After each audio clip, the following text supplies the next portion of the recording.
Bienvenue pour les chroniques de Ludo. Alors je commence par deux stats. Deux stats, c'est comme une folie contrôlée. Nouveau groupe, voilà, au départ c'était un one-man project en fait de Torre Florine, qui est devenu maintenant un quintet.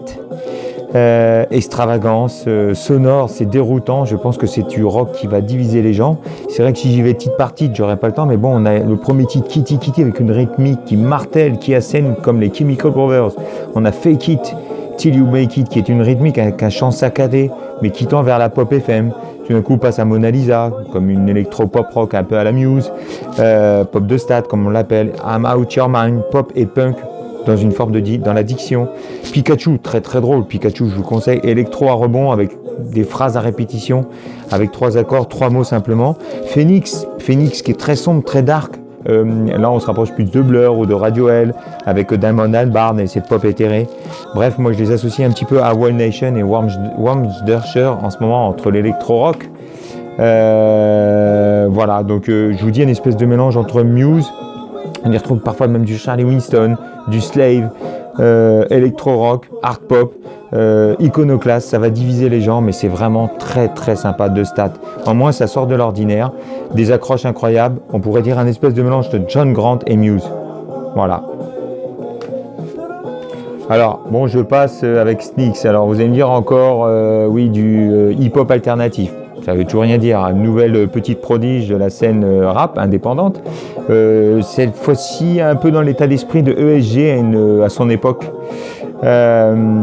Espèce de rap, trap un peu alangui, un peu ralenti. Donc elle, c'est une artiste de Washington, D.C. C'est vrai que c'est une artiste engagée comme Mia, pour ceux qui connaissent. Mia est l'artiste d'origine sri-lankaise. Qui défend voilà, les valeurs, notamment les valeurs de la femme à travers sa musique. Donc je vous dis, ça va entre le hip-hop, le trip-hop ralenti, des boucles, beaucoup de répétitions, mais il y a aussi de la pop indé, du post-punk. Troisième et véritable premier album, puisque au début elle avait fait 2 mini-albums de 10 et 15 minutes, simplement, enfin 14 et 18 exactement. Il y a aussi du dubstep, on retrouve un peu de James Blake, pour les fans d'électro, hip-hop, punk, trap musique, vraiment, Sneaks. Alors je finis par un petit prodige, je suis désolé, je prends mes notes, c'est bien, c'est fait, Roots. Alors lui c'est un insolent, parce que tellement il a du talent, il est limite insolent, dans Marcus King Band.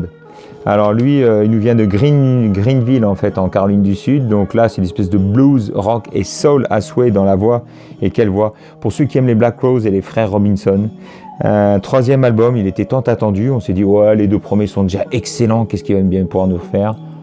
C'est encore mieux que les 2 autres. 9 titres, mais donc très condensés. Ballade blues, soul, ouais, voilà, qui déchire les entrailles, moi, ça c'est mes mots à moi. Et cette voix, sa voix, qui vraiment, honnêtement, on peut que adhérer. Qui fait des merveilles. Donc digne fiston, pardon, en fait, de Marvin King, un de Blues Band, en fait, qui était donc à l'époque qui était un grand bluesman. Donc là, il a enregistré aussi avec Derek Trucks, pour ceux qui connaissent. Donc c'est une valeur sûre aussi de blues et de la soul. Donc je vous dis soul, rock, gospel. Entre Otis Redding et Allman Brothers, enfin voilà quoi, c'est vraiment vraiment une merveille. Je vous laisse découvrir. Et puis du coup, je finis très très rapidement. Mini chronique Charles Bradley, vraiment soul, comme Lee Fitz qui vient de sortir un nouvel album à conseiller. Je vous avais parlé de Del Grez, et ben là cette fois-ci c'est Moonlight Benjamin, espèce de voilà blues rock haïtien. Retenez bien. Et puis pour ceux qui aiment le rap anglais, notamment les Beastie Boys, voilà, là cette fois-ci c'est Too Many Teas. On est dans cet état d'esprit. Voilà, à très très vite. Et on finit, écoutez ça. Et oui, c'est du matériel vintage qu'on écoute. C'est ni plus ni moins que ce qui est sorti il y a peu de temps. Réédition de Marvin Gaye. Un album qui est sorti juste après le What's Going On et qui vient d'être édité. C'est une tuerie. Voilà. À très vite pour une nouvelle chronique de Ludo. Bisous bisous. Rock and roll.